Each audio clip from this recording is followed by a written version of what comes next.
Hello everyone, today I've brought you another amazing piece. Beethoven, often nicknamed the Rebel of Music, composed 32 piano sonatas.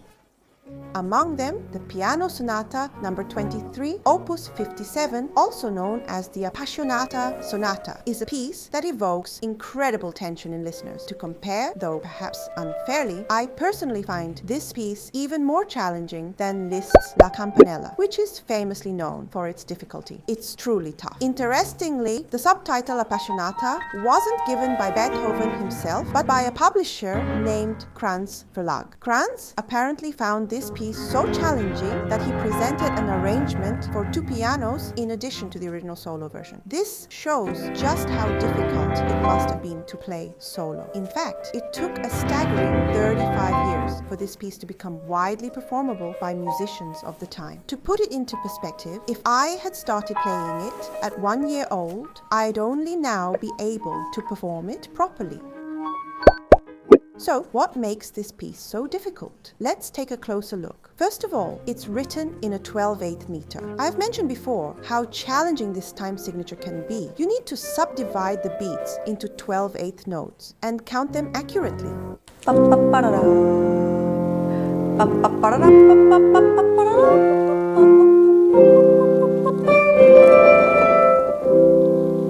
This rhythm repeats throughout the piece.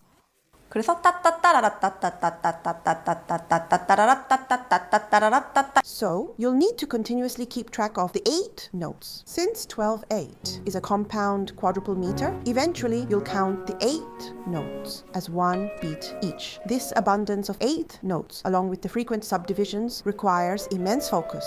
Especially here it's divided more. There are also many rests, and the performer must stay highly concentrated to maintain rhythmic stability. The piece alternates between calm pauses and explosive, storm-like passages. Especially right before the stormy sections, many pianists might find it incredibly stressful. Even I, when playing it, have felt so much tension that it was almost overwhelming.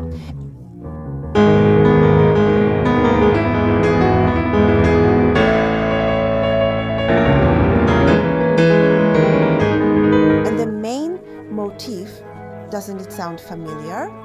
It's strikingly similar to the rhythmic motif in Beethoven's Fate Symphony.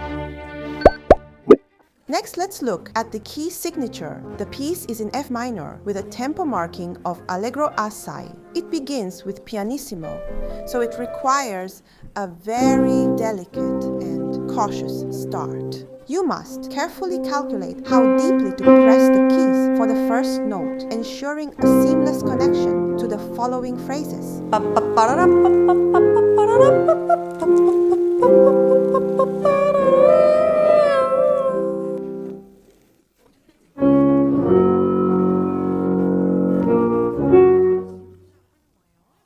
Even when lifting off for a rest, every detail must be considered. As you know, playing softer and slower passages is often more difficult. This means you need to carefully study how to produce sound starting from your fingertips. Then, as the theme develops, it rises chromatically by a half step. Here, the melody rises by a half step, repeating the theme. This technique of repeating a theme chromatically appears frequently in Beethoven's middle period works.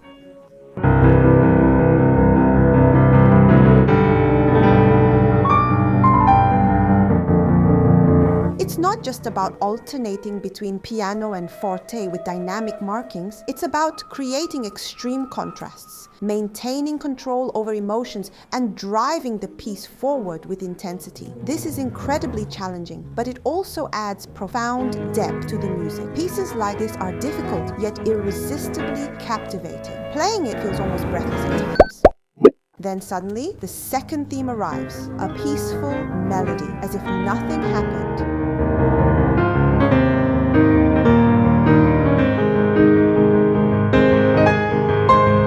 But soon enough, the tension builds again. And then there are the trills.